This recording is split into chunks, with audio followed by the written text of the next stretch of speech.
In most cases, we concentrate on Rn. In particular, we concentrate on R2 and R3 for the following reason. The reason, I'm going to write the reason on the screen. You do not have to fully understand that, but it kind of says any finite dimensional vector space is it's kind of the same as one of the Rn's. Okay. Okay, I'm going to write a conclusion. You can write that down. Okay. Again, I'm trying to tell you why we only concentrate on Rn, in particular R2 and R3. Okay. For the following reason. The reason is a theorem. You do not have to fully understand that. You just have an impression on why we only concentrate on Rn. Okay. I'm going to write it as a theorem.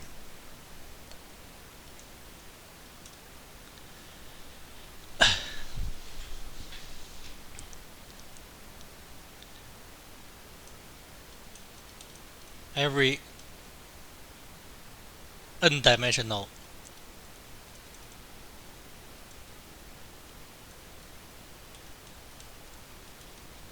vector space,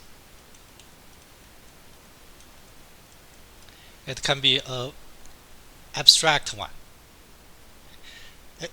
Now suppose you take the second course, you are going to talk about the abstract vector spaces, but that's not the main topic in this course. Okay, but I'm trying to tell you why we can concentrate only on Rn. Okay, every n-dimensional vector space is, I'm going to tell you a term. You do not have to know the term. It kind of says they have kind of the same properties. It's isomorphic. It's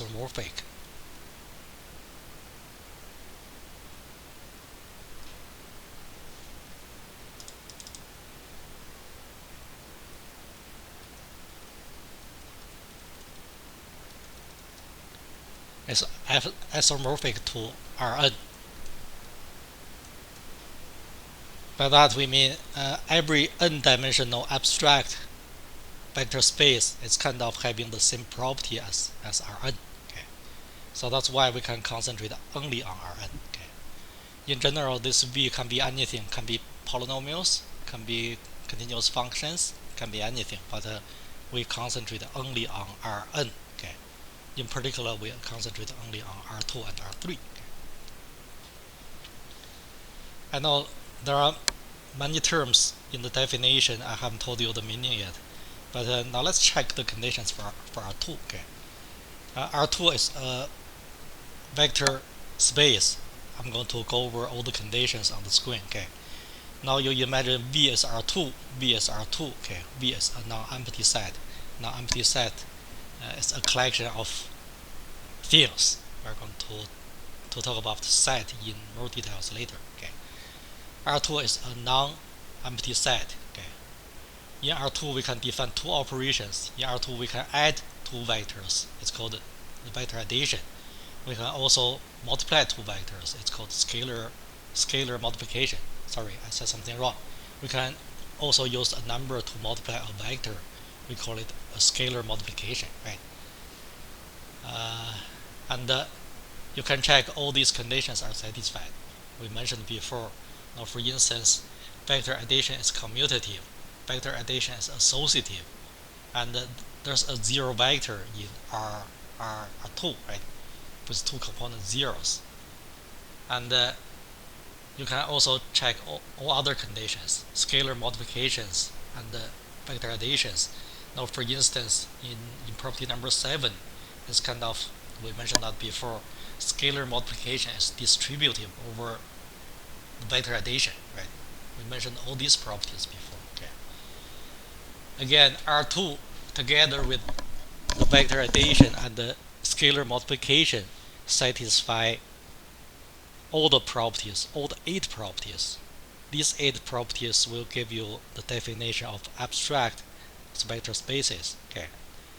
Again, if you take a second course of linear algebra, you are going to learn abstract vector spaces, but it's not the main topic of this course. Okay. We also study the subspaces of of Rn. Okay. For the people who joined the class late, now I want you to get two files, unit 4 and handout number 6. Unit 4 and handout number 6. In particular, we go over some questions on handout number 6. Okay.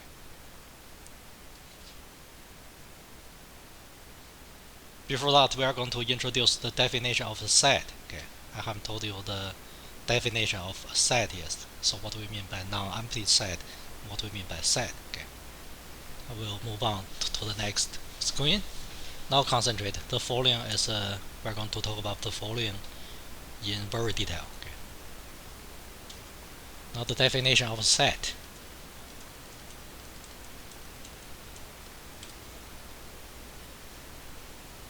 So basically, all the definitions are designed to motivate the concept of what we mean by a subspace of Rn. Okay. So copy it down. I'm going to use some questions to illustrate the meaning. The definition is a set. Okay, write informal. It's very informal actually. Okay, it's very informal.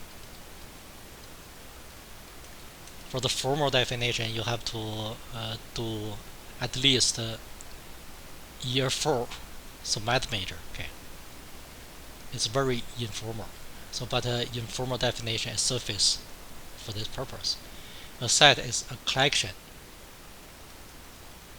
It's a collection of. Now remember the two key terms.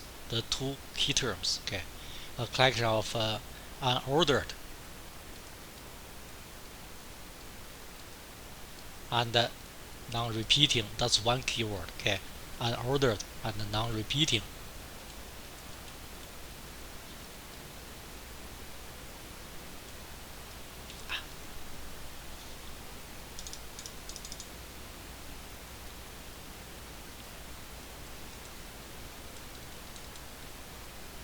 Things or members. Okay, I just say things. I just told you the definition is informal, so we just call them things. Okay. And some other terms. Everything is called a member. Okay. Everything in the collection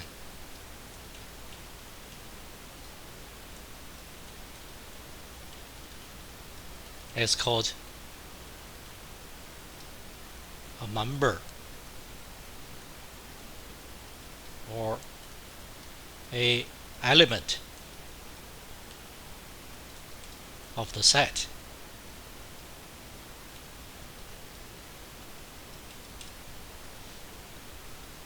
Now I'm going to use some particular questions to show you the meaning. Okay. So how about we just use some questions on the handout. Now open the handout, please. Handout number 6.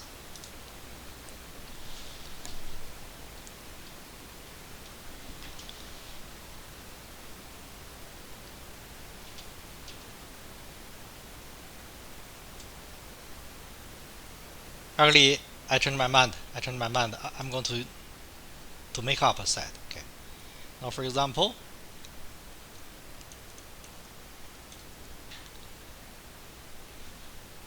I'm not going to write the following in the definition, but in most cases, you remember we use uppercase letters to denote a set. Again, we use uppercase letters A, B, C, X, Y, Z, and so on to denote a set. Okay. So now, for example, so letter A, we are going to use uppercase A to denote the following set. Okay. And we also enclose the members of the set, the element of the set, in curved brackets. Remember the notations. Okay. We let A be the set consisting of 3 members, 3 letters, lowercase a, lowercase b, and lowercase c. Okay. We say this. You see, we have a collection of 3 letters, right? The collection of 3 letters are A, B, and C. Okay. And the set is denoted in this case using uppercase the letter A. Okay. We enclose the members of the set in curved brackets. These are the standard notations, okay, in curved brackets.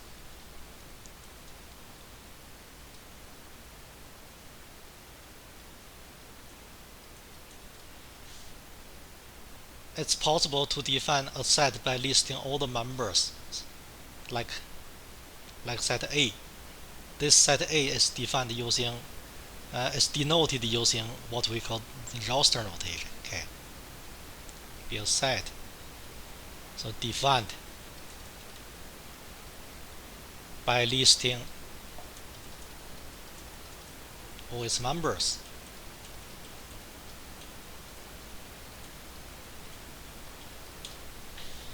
This notation here, we call it a roster notation, the roster notation. Okay, so this is the roster notation.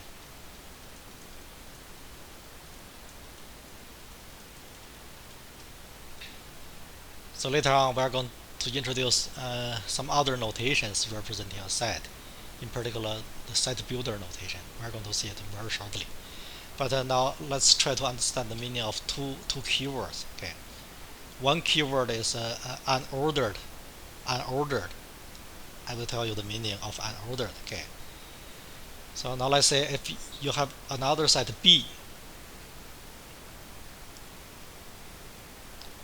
Now let me try to make the wording a little better. Now let A be the set defined by listing all its members. This is a roster notation. Okay. We also define another set B. Okay. Now let B be another set. B, now let's say, is the set defined by listing all the members. So now let's say BA and C, BA and C.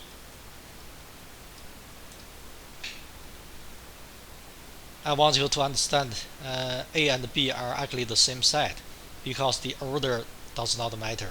Okay, the order of the members of a set, the order does not matter. Okay, I will just say then A is equal to B. Okay, A equals B. You just remember the order does not matter. Okay, and also if you have a set C, it's kind of an illegal notation to say something like AA BC. So because in a set you cannot have repeating members. Again, in a set you cannot have repeating members. Okay, so by that we mean this set of C is kind of the same as the set A. So because they have the same members. So very shortly I'm going to define what we mean by two sets are equal. I do not even want to use a notation to denote a set with two repeating members.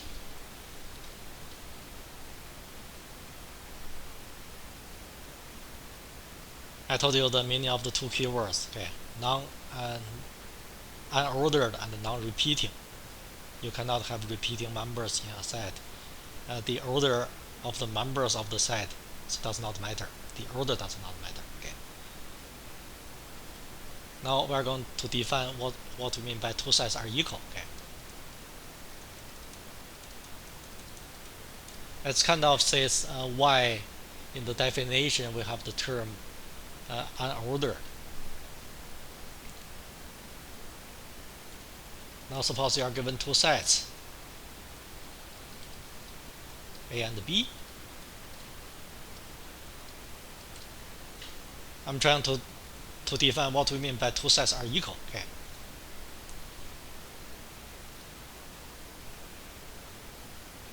If the two sets A and B have exactly the same members,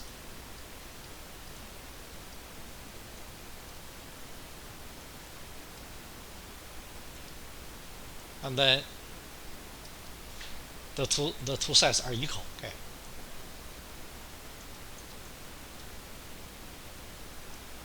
I just say A is equal to B. Okay.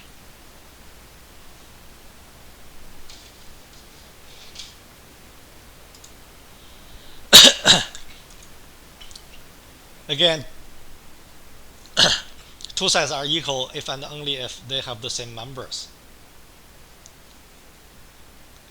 Using that definition, I think you can see why the following two sets are equal. Okay. Now, for example, if now I'm going to use two different notations. Okay. Now, if A is the set consisting of, so now let's say 1, 2, 3, and B is the set consisting of, so now let's say 3, 2, 1. Actually, the members of a set can be anything. It can be numbers, it can be letters. We can also say the set consisting of all the members, all the students, so in this class, or all the members in this class. Okay. Now, on the screen, you are given two sets A and B. We are going to use the definition of equal sets to understand why the two sets are equal. The two sets A and B are equal because they have the same members. It kind of says the order does not matter. Okay. So we have the set A equals set B. Okay.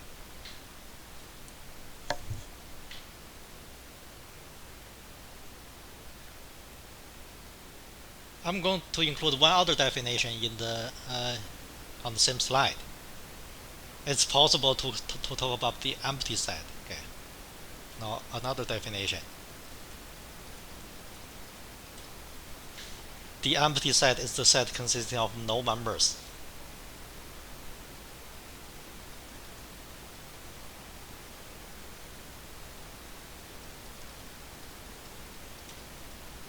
It's the set consisting of no members.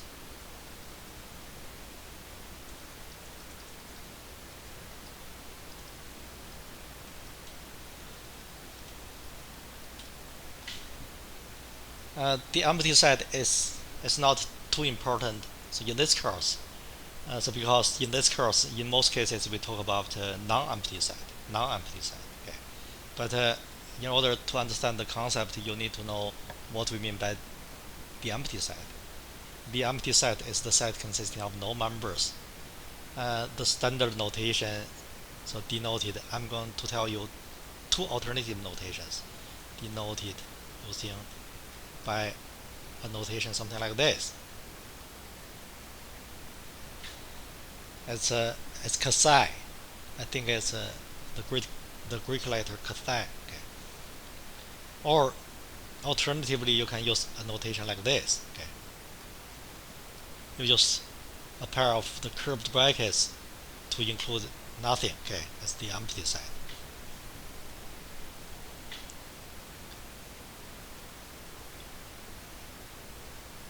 Again, in this course, we always talk about a non-empty set. By that we mean in the set you have at least one member, okay, so that you can form a vector space. You remember in the definition I mentioned V is a non-empty set. Okay, now you know the meaning. The set has at least one member in it.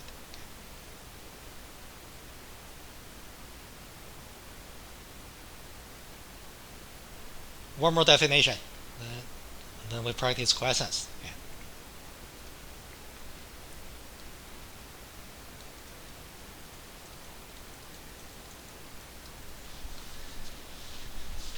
The next one is to define what we mean by one set is a subset of the other set. Now suppose we are given two sets. So now let's say A and B.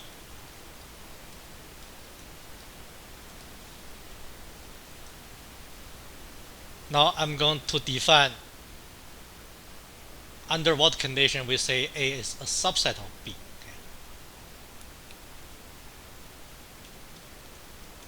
Okay. If every member of A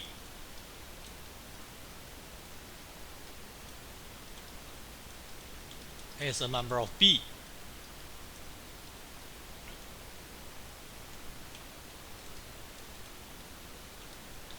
then we say A is a subset of B. Okay. Then A is called a subset of B.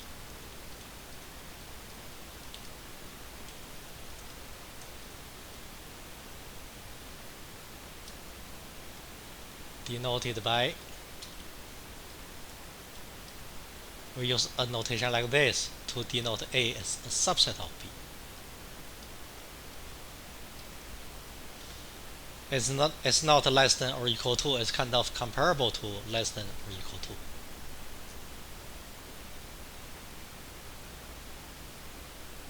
I think these are all the definitions I want to introduce today, and then we're going to introduce some, we're going to practice some questions. Okay.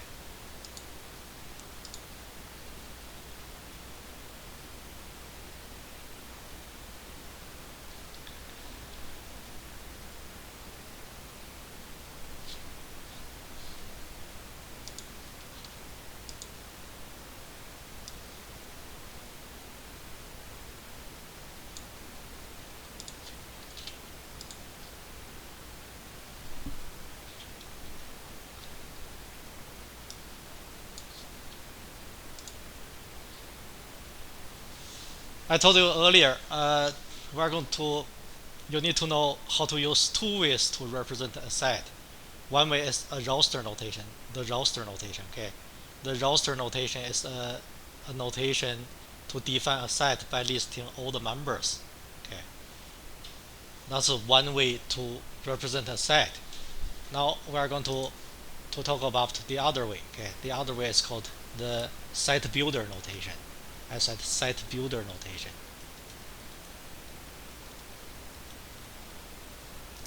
The set builder notation is defining a set by giving the properties of the members of the set. Okay. I want to repeat, the set builder notation is a way to define the member of a set by giving the properties of the members of the set. Okay. Now you take a look at question number 1a.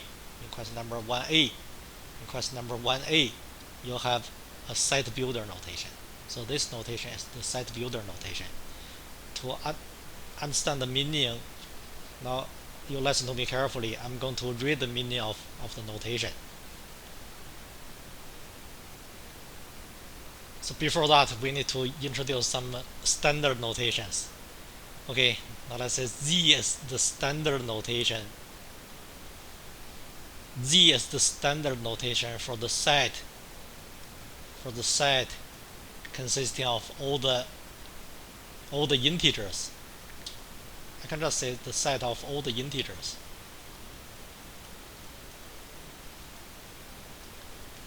What are integers? The integers are the numbers like 0, 1, 2, 3, and also the negative counting numbers. Okay, -1, so -2, so -3, and so on.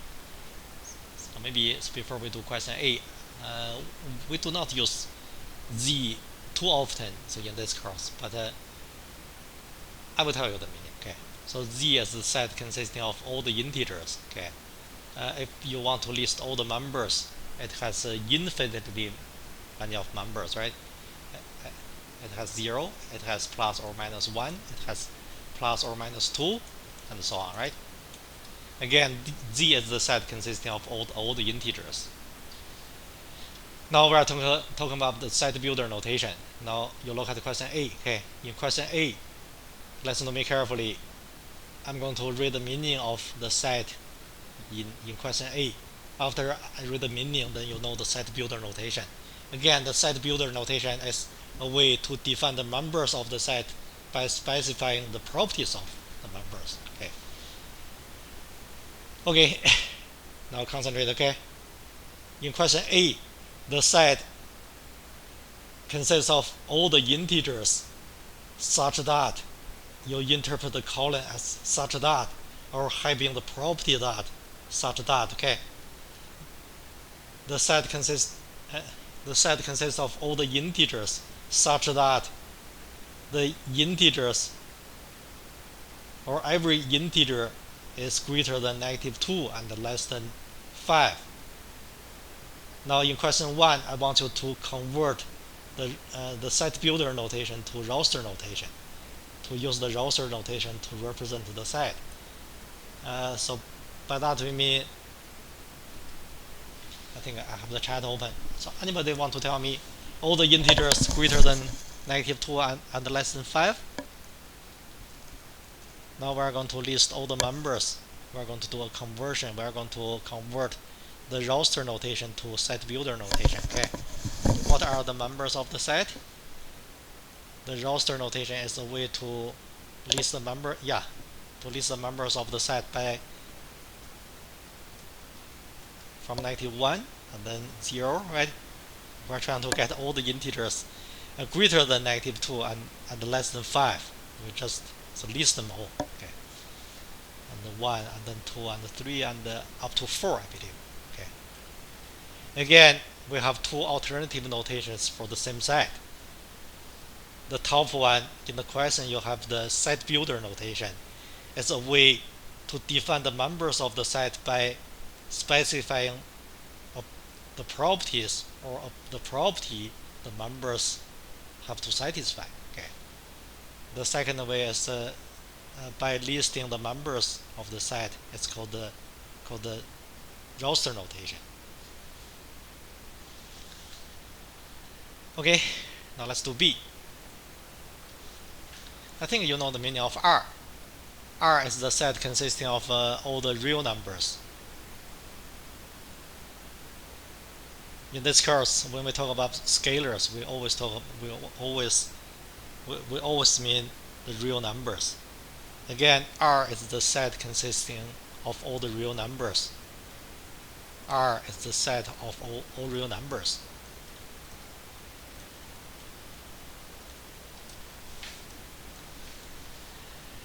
Okay, for question B, I'm going to read the meaning of the set builder notation. Again, the set builder notation is a way to define the members of the set by specifying the properties of the members. Okay. Concentrate. In question B, the set consists of all the members, consists of all the real numbers, such that the number squared is the same as the number. The number squared is the same as the number. Anybody want to tell me what are the x values satisfying the condition? X has to be a real number. -1. Yeah, probably. So 91 is not good. 91 squared is 1. I'm trying to say 91 the whole thing squared is not the same thing as 91. So 0 and 1 are right. Okay. 0 and 1 are right. Okay. We're converting the set builder notation in question B to the roster notation 0 and 1. Okay. It's kind of the same thing as solving an equation like that, right? Solving an equation in real numbers, x squared equals x. If you want to solve it, you move everything to the left hand side. X squared minus x equals 0. Factor the left hand side, x times x minus 1 equals 0. Okay. And then you'll see you have two solutions. The equation has two solutions. X can be 0, x can be 1, right? These are the two members of the set. Again, you just remember the set builder notation is trying to define a set by specifying the properties of the members of the set. The roster notation is by listing all the members of the set. Okay. So we're done question 1. Okay. Now look at question 2. We move on to question 2. Okay.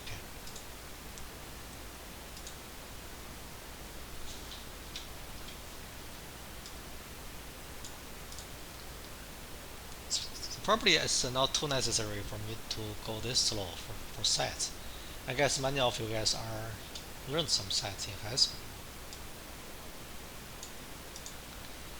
Okay, now look at question 2. So anyway, I'm going to go over all the questions in question 2. In question 2, for 2a, we are going to use the set builder notation to represent the set in 2a. Okay. Actually, there are the way to represent the set using the set builder notation may not be unique. I will give you one way to do question A. So the set in question A, I really do not have to copy the question. Okay. Still, you need to use the curved brackets. Do not use round brackets. Do not use square brackets. To represent the set, you have to use curved brackets. Okay. You can do something like this. The set consists of all the members. And by the way, I forgot to mention, this is the notation saying in. So now let's say if A is in set A, we can say if A is a member of, if the lowercase a is a member of set A, then we can use a notation like this to denote A is a member of uppercase A. Do you know what I mean?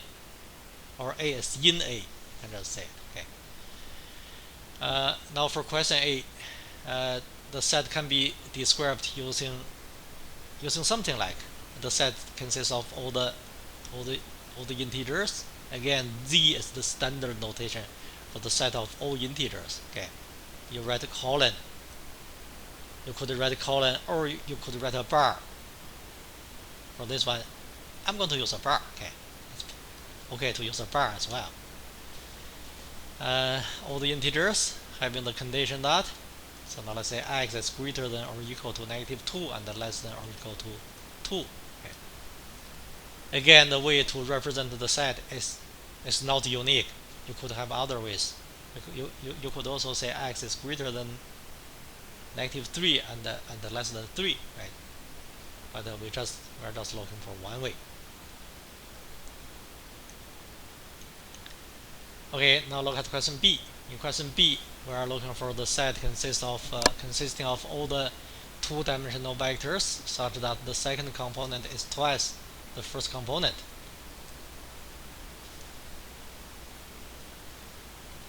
In question B, the nature is I give you the description of the set. You are supposed to use the set builder notation to represent the set.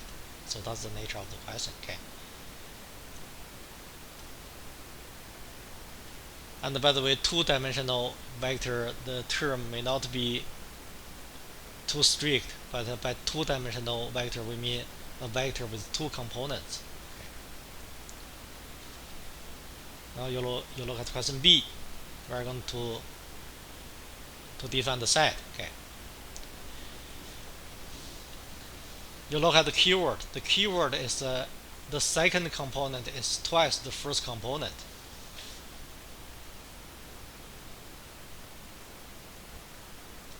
I will write the answer to question B and then we try to understand the meaning. So later on we are going to practice some other questions. We could try some other questions on your own. Okay.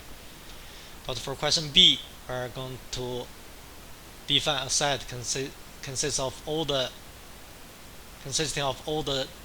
vectors in R2, having the condition that the second component is twice the first component. We can just do something like this. So now let's say the first component is A. After I give you the first component, and then the second component is determined by the first component. The second component is 2A. Okay. Again, you look at the questions.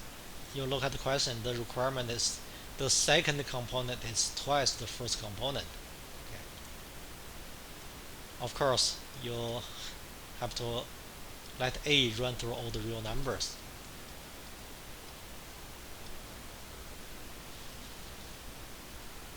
Can I use a notation to denote this set, and then I'm going to ask you some questions. So basically, we're going to use the following questions to understand the meaning of this set. Okay. I will use V to denote this set. Again, a set is denoted using uppercase letters. You can use uppercase A, B, C, but for a reason I'm going to use V. So later on you are going to see this V is actually a subspace of R2. You are going to see it very shortly. Okay. Now try to answer my following questions. Is the is the vector 1, 2 in V? Is the vector 1, 2 a vector in V? Now I'm trying to ask you, is 1, 2 in V? I'm going to put a question mark in here. Is 1, 2 in V? Now you look at the condition, the characteristic. It's characterized by the following property. Okay, as long as the second component is twice the first component, then the answer is yes. You see the second component is twice the first component. 2 is 2 times 1, right? So that is a vector in V. Another question, so just try to answer my question, yes or no. Okay, so now let's say it's the vector, so now let's say 2, 3 in V. Is 2, 3 in V or not? I'm trying to look for a relation. Is 2, 3 in V? No, it's not in V. You use a notation like this to denote this vector is not a member of V. This vector is not a member of V. Okay. 2, 3 is not in V. 2, 3 is not a member of V. Okay. The following question, think before you answer. Okay. I'm not trying to trick you, but is 0, 0 a vector in V? Is 0, 0 a vector in V? Is the 0 vector in R2 a vector in V?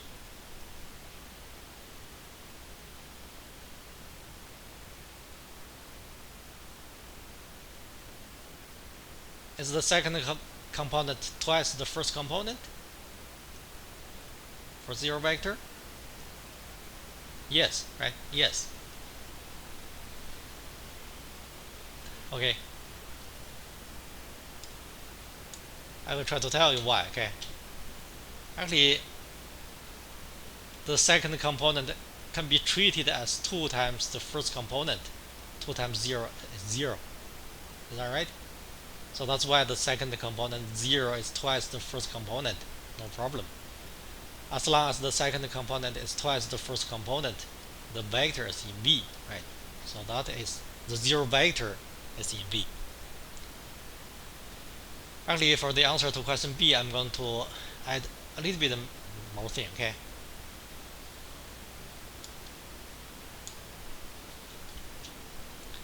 I will use a notation like this to indicate the vector is a vector in R2. If you want to describe the vectors, V is the set consisting of all the vectors in R2 such that, or having the condition that the second component is twice the first component. Okay, we use V to denote a set like that. Later on, you're going to see actually V is a subspace of R2.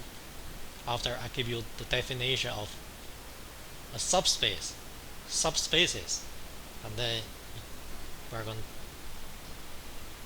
going to see why. Okay. Okay. Now look at C. In question C, the set consists of all. We're going to represent the set consisting of all the 3-dimensional vectors, or all the vectors in R3, such that the second component is equal to 0. Okay. For this one, I'm going to use, so whatever notation you want to use. I'm not going to introduce a notation, but the set is the set consisting of all the vectors in R3, having the condition that the second component is equal to 0. Okay. You can use any real number to denote the first component. You can use any number to denote the third component. The second component, it has to be 0. Okay. And then, so in this case, you let A and C run. You let A and C run through all the real numbers. By that we mean the first component and the third component can take any number. The second component has to be 0.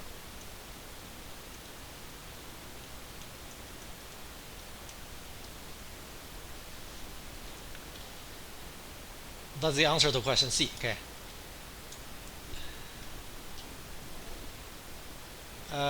if I'm going to use W to denote the set in question C, now I'm going to ask you a couple questions. So now let's say it's a 102 in W. Is that vector 102 a member of W? I think you said yes. Huh? You just check one thing. As long as the second component is equal to 0, then the answer is yes. Okay. Is the vector 0, 0 in W? Is the 0 vector in R3 a vector in W? Yes, right? As long as the second component is 0, then the vector is in W. I think it's not too hard to understand this.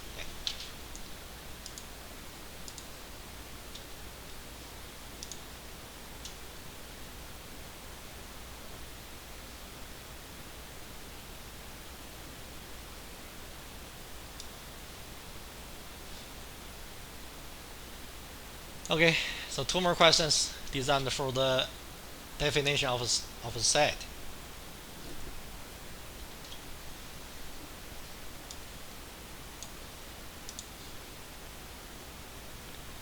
For question 3, it's kind of tricky, so do not answer the question right away. Is A a subset of itself? Look at your notes. Try to understand the meaning of a definition. The definition, okay? What we mean by one set is a subset of the other set. Is A a subset of itself?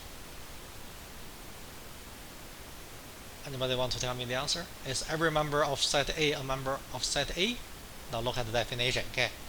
Now suppose you are given two sets. The definition is here, okay? If you are given two sets, we say A is a subset of B if every member of A is a member of B, right? Is it true that every member of A is a member of A? Yes, of course. Right. So the answer is yes. If you want to use a notation to represent that, you use a notation like this to indicate A is a subset of A. It's comparable to something like this. 5 is less than or equal to 5, right? So in this particular case, A is a subset of A.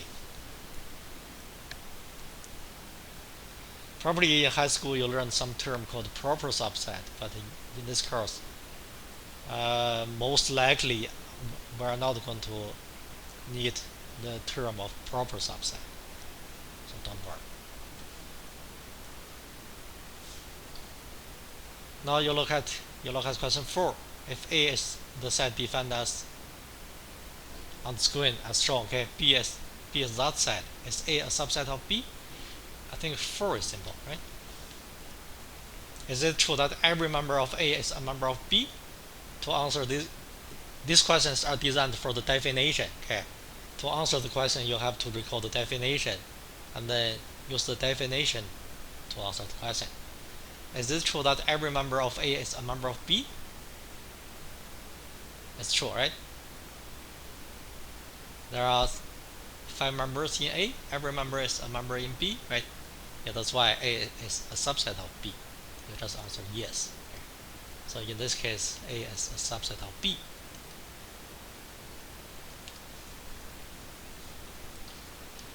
Simple stuff.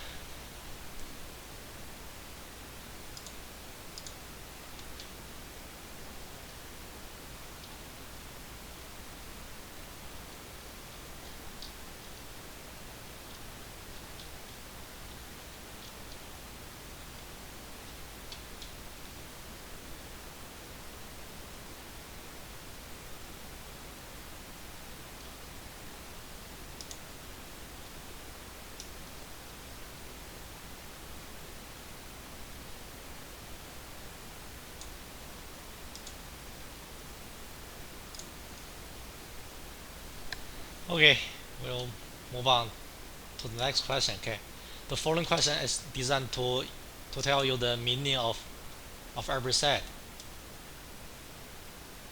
I want you to give the descriptions of the sets in words. Okay.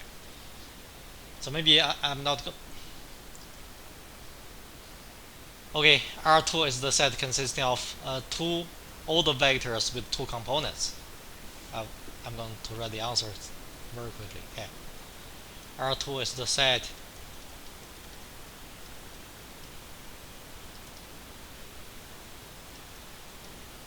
consisting of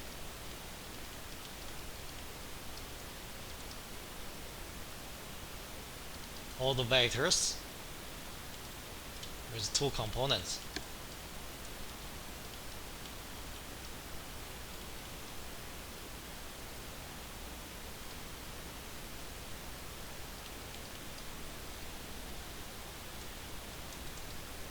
How can we describe the set in question B?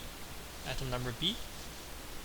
B is the set consisting of all the vectors in R2 having the condition that the first component is equal to 0.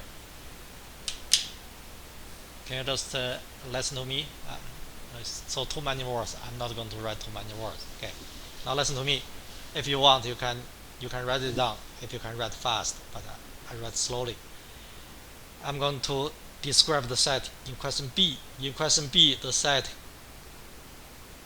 consists of all the vectors in R2 such that the first component is equal to 0.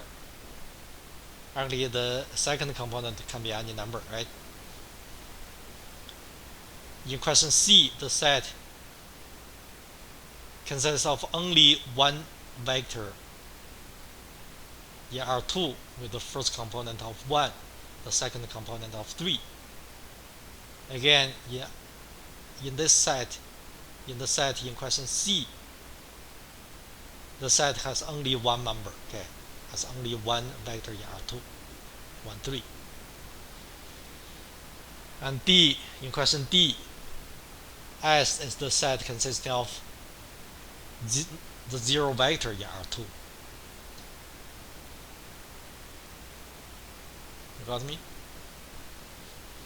And then in question E, I think we have seen this set, right? In question E, the set S consists of all the vectors in R2 such that the second component is twice the first component. That is the keyword. Again, the keyword is it consists of all the vectors in R2 such that the second component is twice the first component.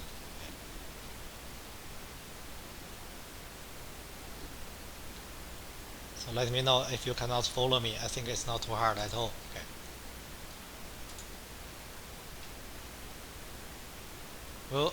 We'll move on to this list, okay? Now look at question F. In question F, the set S consists of all the vectors in R2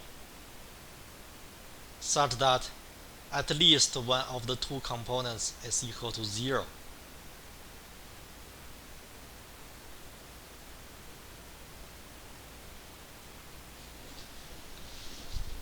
Probably I still want to copy the thing onto the PowerPoint so that we can make some comments.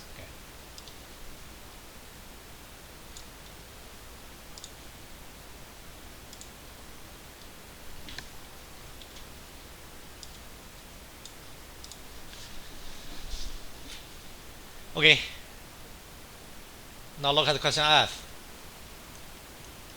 I said the description, right? As long as one of the two components, as long as at least one of the two components is equal to 0, then the member is in the set.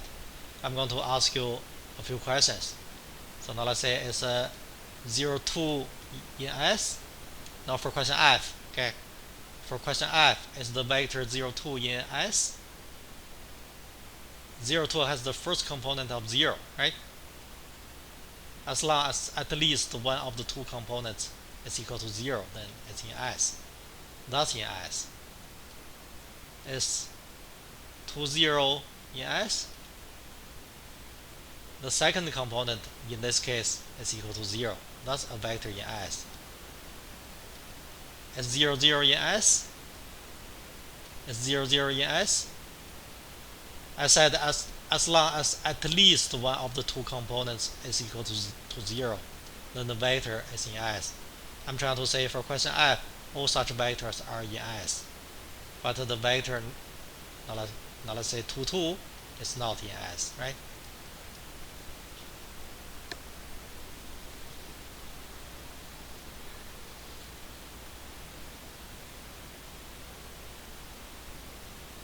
Okay. G is the set consisting of two-dimensional vectors such that the sum of the squares of the two components is equal to 4. Okay. Now is the vector, now for question G, okay, now for question G, so now let's say is the vector, so now let's say 0, 2 in S. You take the sum of the squares of two components. You check 0 squared and then plus 2 squared. Is it 4? So that is 4, right? Again, A represents the first component, B represents the second component. So 0, 2 is in S, right? I believe 2, 0 is in S. But 0, 0 is not in that S for question G. Right? For 0, 0, the 0 vector, if you take the sum of the squares of two components, the sum is equal to 0. It's not 4. I'm trying to say it's not in S.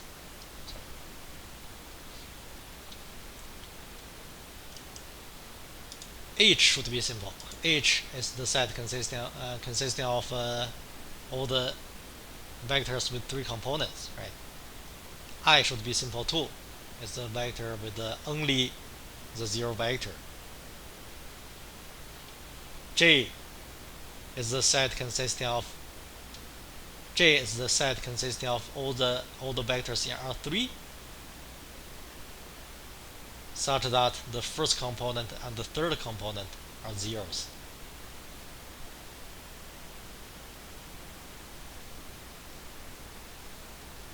Probably I give you too many questions like this, but these questions are designed for some purpose, for the purpose of understanding the subspace of R2 or R3.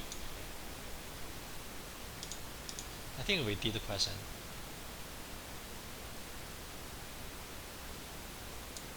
We'll do 2 more, okay. We'll do 3 more.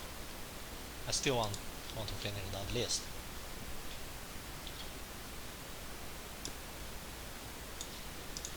Okay, now look at K. How do you characterize the vectors in S?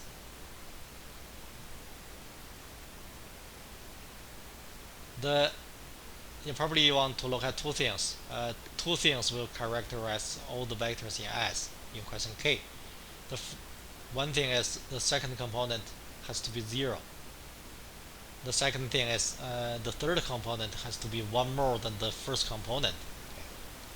I will give you some vectors in S. So now let's say 1, 1, 0, 2 is in S, right? You check 2 things. You check the second component 0 or not, and also you check the third component is 1 more than the first component.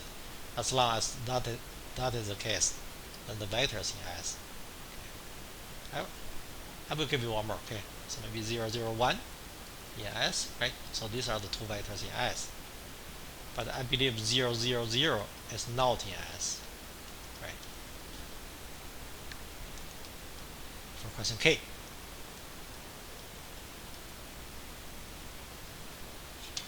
The second to last one, it should be simple. Now question L, okay. The characterization is the second component is 0. You just have to check one thing. As long as the second component is 0, then the vector is in S. Okay. The last in question M, S is the set consisting of all the vectors in R3. You just look at the third component such that the third component is the first component plus twice the second component. I think I said right. Okay. Now for question M, I will give you some vectors in S. Okay, so now let's say if the first component is 1, the second component is 2, it's kind of the third component is determined by the first two components. I believe the third component, it has to be a plus 2b. Third component, it has to be 5, right? That's a vector in S. Is 0, 0, 0, the 0 vector in S? Is the 0 vector in R3 a vector in S? I think it's also in S, right? So because you can treat the third 0, I will tell you why. Okay.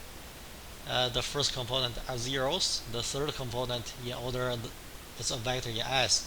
The third component, it has to be 2 times the first component, and then I did something wrong. The third component, it has to be the first component and then plus 2 times the second component. That's actually the 0 vector, right?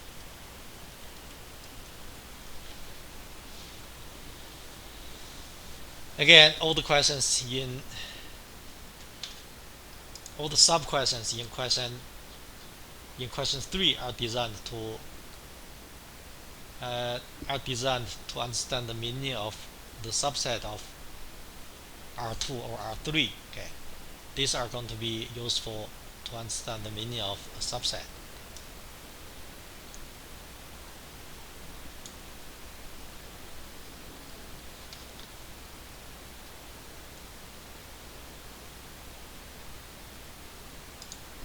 Any questions so far?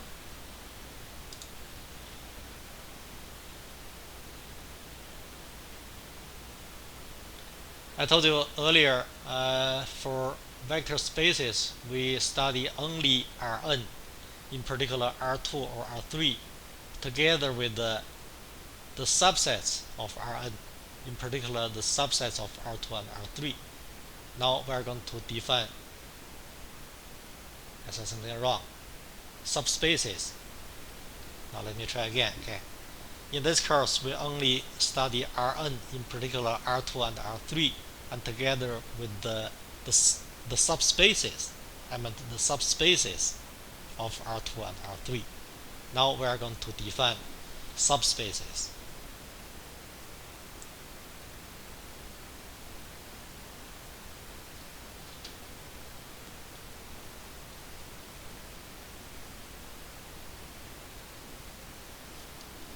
The definition is on the screen.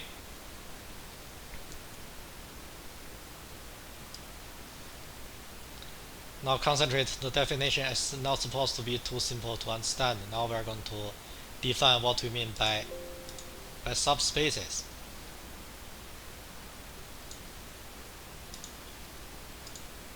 I will make some comments using a particular example. Okay. Now on the PowerPoint, on this slide, you have the definition of subspaces. I'm going to use a particular question to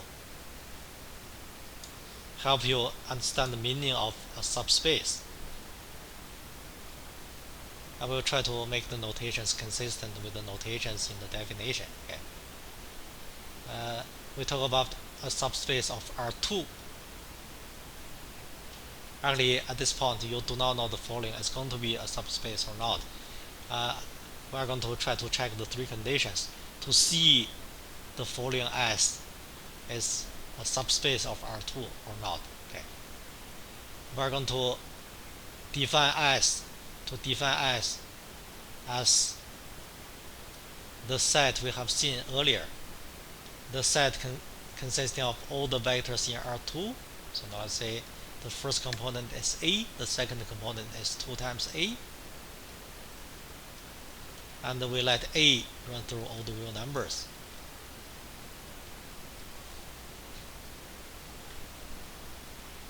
We are going to verify the 3 conditions so that we can say S is indeed a subspace of R2. In this process, you are going to see the meaning of the 3 conditions in the definition. Okay.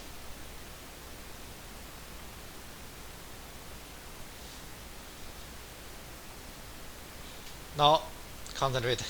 You look at the definition. So first of all, S is a subset of Rn.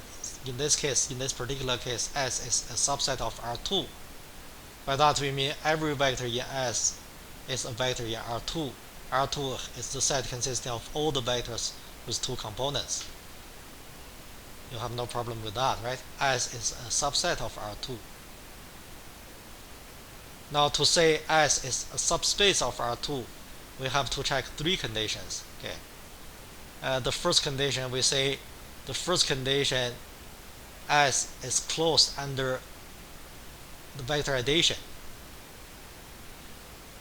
By that we mean, now listen to me carefully, okay? Is it true that the sum of every two vectors in S is also a vector in S? Now let's choose some particular vectors in S first, okay? I'm going to write something here.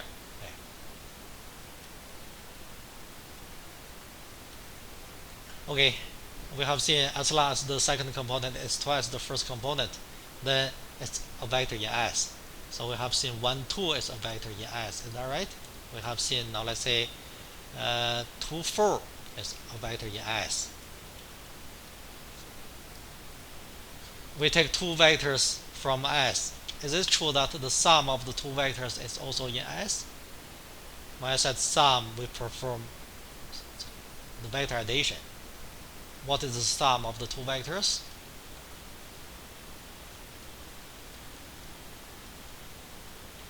You add the two vectors.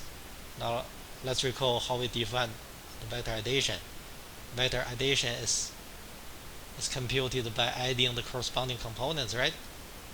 The first component is 3, the second component is 6. Is that a vector in S? To check if a vector is in S, you check is the second component twice the first component? I believe that's true. That's a vector in S.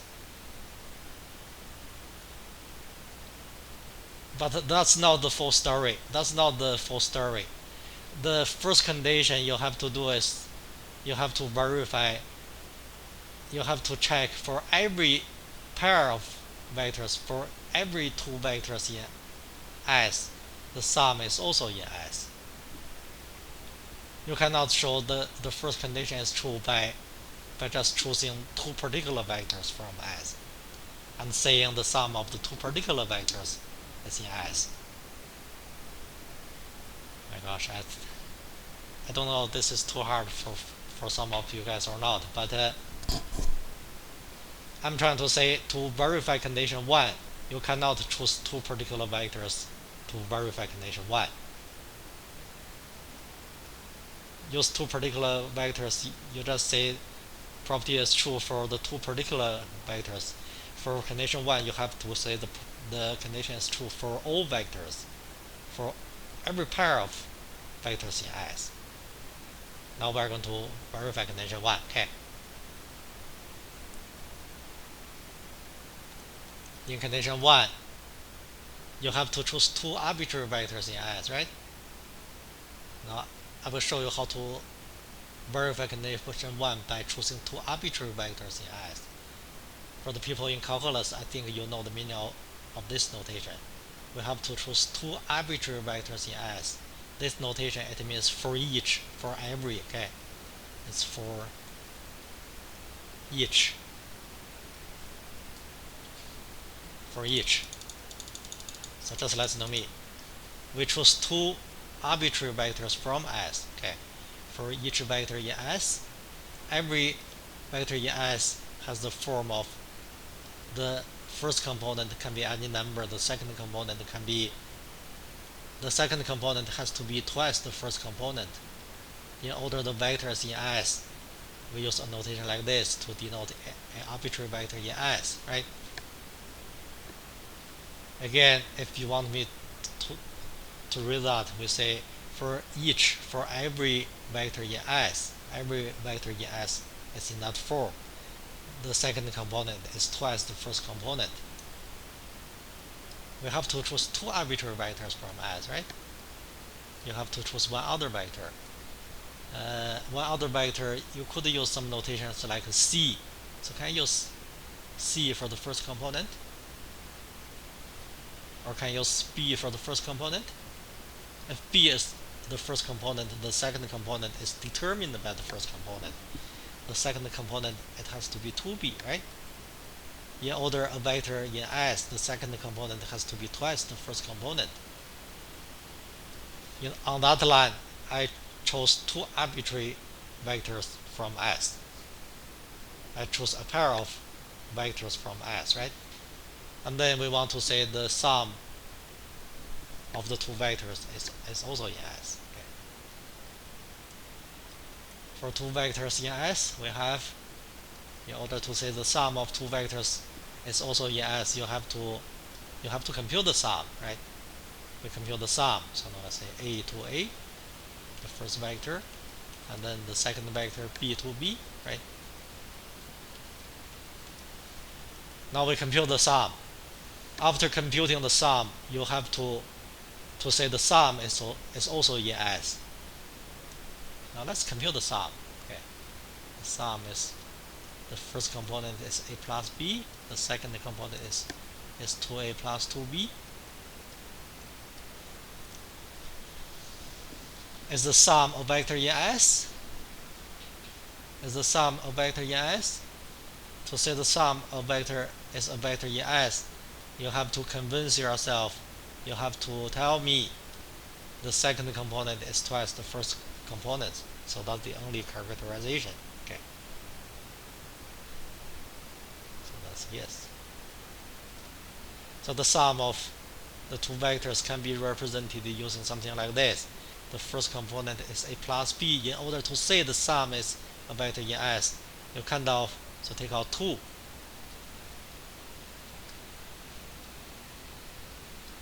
If you write the sum in this form, now look at the mouse cursor. So do you see the second component now is twice the first component? At this point, you can say the sum is a vector in S.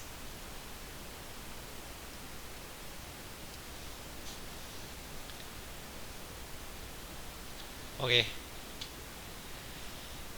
It's simple, but you have to understand the logic. You choose two arbitrary vectors from S, and then you compute the sum. And then for the sum, you have to convince yourself the second component is twice the first component. So the sum is in S. So this is true for any two vectors in S. It's true for 1, 2, for 2, 4. It's also true for 5, 10, for 6, 12, right? It's true for any two vectors in S. So that's the idea. You cannot use two particular vectors to show it's true in general, right?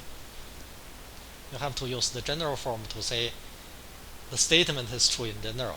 So does that make sense? After that, you can say S is closed under vector addition. You look at the meaning in here, right?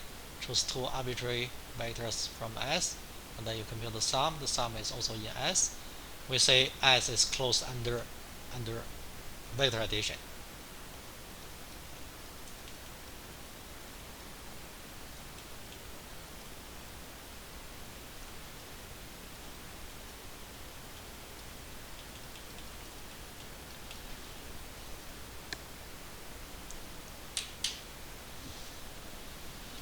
Still, we have three conditions to verify. We just see one, the first condition is true, right? We have to verify two other conditions. Now look at two other conditions. I will move this to a new slide. Okay. You have seen the meaning of the first condition. You have now look at the second condition. Okay. The second condition, the wording is S is closed under scalar multiplication. It means whatever number you choose, whatever scalar you choose, whatever vector you choose, you can compute a scalar multiple, right? The scalar multiple of C and V. The second condition says the scalar multiple has to be a vector in S. I will show you the meaning. Okay. Question 2. Yeah, item number 2, I mean. Okay. what we mean by the set is closed under scalar multiplication. In any case, the set we are talking about is the set of that. The first component is any number a, the second component is twice the first component. A can take any real number. By that we mean 2, 4 is in S, 3, 6 is in S, 5, 10 is in S, and so on, right?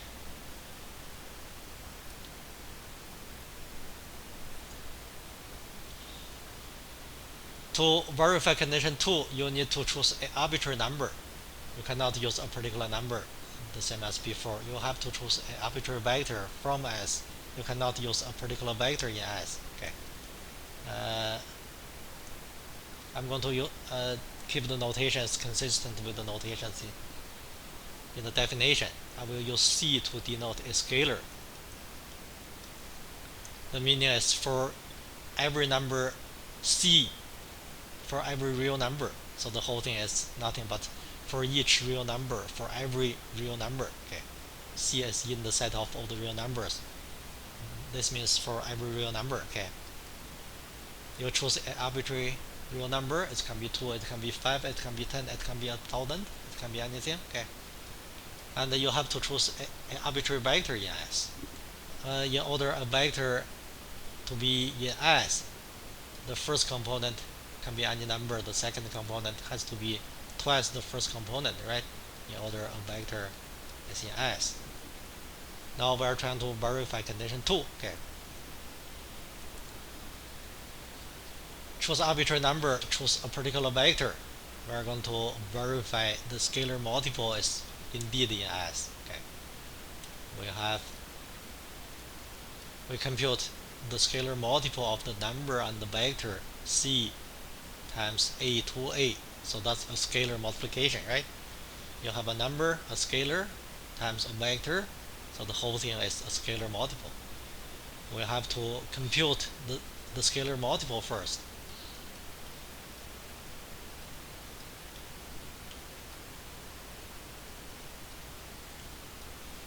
Right. You see that's indeed a vector in S. You see for the scalar multiple, the second component is indeed twice the first component. So at this point, you'll say it's a vector in S.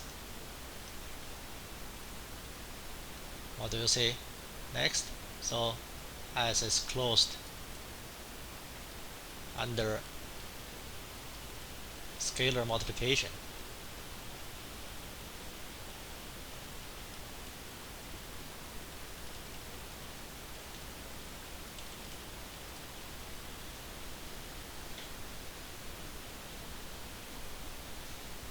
Again, can we say something a little bit more to understand the second condition? I will say it the other way around. C can be any number, the vector can be any vector in S. Now let's say after verifying that, and then you can say the property is true for C value of 1 for the vector value of for the vector in S. So now let's say 1, 2. If you take C value of 1, if you take A value of 1, you have this particular case. The scalar multiple of this number and that vector is in S, right? Actually, after the argument of this, you can say property 2 is true for any scalar and for any number. No matter C is what, no matter the vector is what vector in S, the scalar multiple is still in S.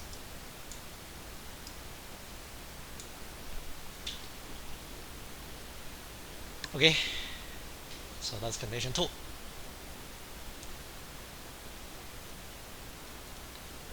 Actually, in the definition, condition 3 is kind of redundant.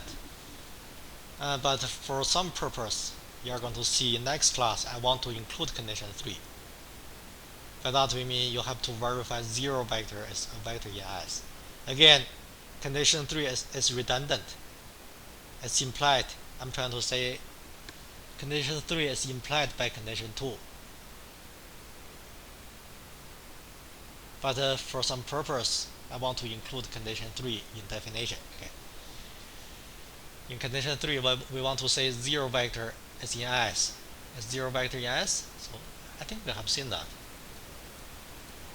To confirm yourself 0 vector is in S, you have to say the second component is twice the first component.